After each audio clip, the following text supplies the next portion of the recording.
நமது பாரத தேசம் ஒரு புண்ணிய பூமி. எங்கு சென்றாலும் புண்ணிய க்ஷேத்திரங்களை காணலாம். இயற்கை எழிலுடன் விளங்கும் அத்தகைய க்ஷேத்திரங்கள் மலையாளம் என்று சொல்லப்படும் கேரளத்தில் பல உண்டு. அவற்றுள் முக்கியமானவற்றில் குருவாயூர் என்ற க்ஷேத்திரமும் ஒன்று. அது திருச்சூரிலிருந்து சுமார் 20 மைல் தூரமும் பட்டாம்பி ஸ்டேஷனிலிருந்து சுமார் 18 மைல் தூரமும் இருக்கும். அங்கு கங்கா ஜலம் போன்ற பாவனமான தீர்த்தமுடைய ஓர் குளம் இருக்கிறது. அக்குளத்தை நாராயண சரஸ் என்று பக்தர்கள் அழைக்கிறார்கள்.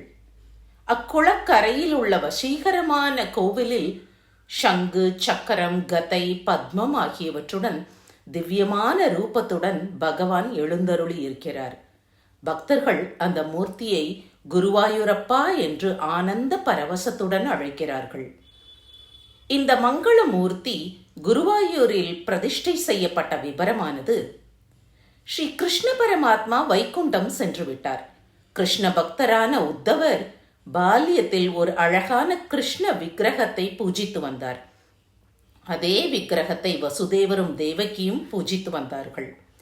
பக்தர்களால் பூஜிக்கப்பட்டு வந்த அந்த விக்கிரகம் துவாரகையிலிருந்து வந்தது. கிருஷ்ண பகவான் வைகுண்டாரோகணம் செய்த 7வது நாள் கடல் பொங்கி எழுந்தது.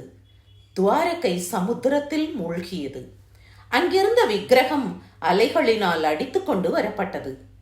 பிருகஸ்பதி பகவானான குருவும் வாயு பகவானும் அதை பார்த்தார்கள். உடனே விக்கிரகத்தை கேரள தேசத்திற்கு எடுத்து சென்று அங்கு பிரதிஷ்டை செய்து விட்டார்கள்.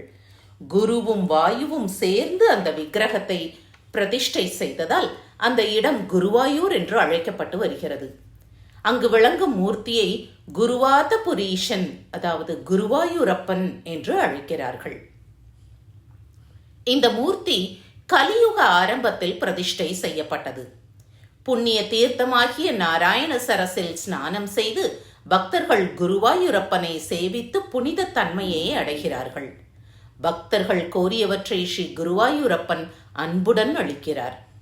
வாதம் முதலிய வியாதிகளால் பீடிக்கப்பட்டவர்கள் நாராயண சரஸில் நீராடி குருவாயூரில் சிறிது காலம் தங்கி குருவாயூரப்பனை வழிபட்டு வியாதிகளினின்று விடுபடுகிறார்கள். இது இன்றைக்கும் நடக்கும் உண்மை.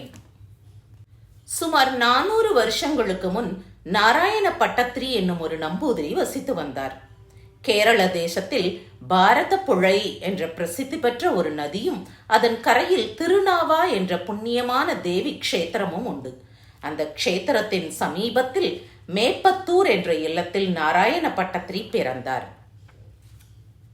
உத்தமரான நாராயண நம்பூதிரிக்கு கர்மவசமாய் வாதரோகமானது ஏற்பட்டது.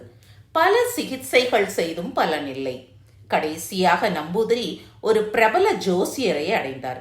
அந்த ஜோசியர் நம்பூதிரியை குருவாயூருக்கு சென்று அங்கு அப்பனின் சரித்திரத்தை அவன் சன்னதியிலேயே காவிய நடையில் எழுதும்படி உத்தரவிட்டார். குருவாயூரை அடைந்ததும் அங்குள்ள புண்ணிய தீர்த்தத்தில் ஸ்நானம் செய்து ஸ்ரீ குருவாயூரப்பனுடைய சந்நிதியிலேயே அவன் பெருமையை காவிய மழையாக பொழிய ஆரம்பித்தார். அந்த காவியமே நாராயணியம் எனப்படுவது. ஸ்ரீமன் நாராயணனின் திவ்ய சரித்தத்தை அது கூறுவதாலும் நாராயண பட்டத்ரி அதை இயற்றியதாலும் அந்த காவியம் நாராயணியம் என்று பெயர் பெற்று விளங்குகிறது.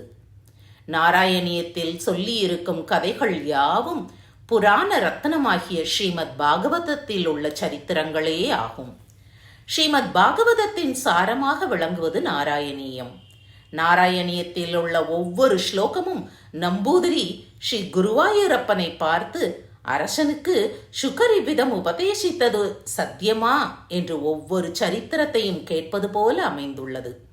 ஒவ்வொரு தடவையும் பிம்பமாக நிற்கும் ஸ்ரீ குருவாயூரப்பன் ஆம் என்று நம்பூதிரியின் கேள்விகளுக்கு தலையை ஆட்டினாராம்.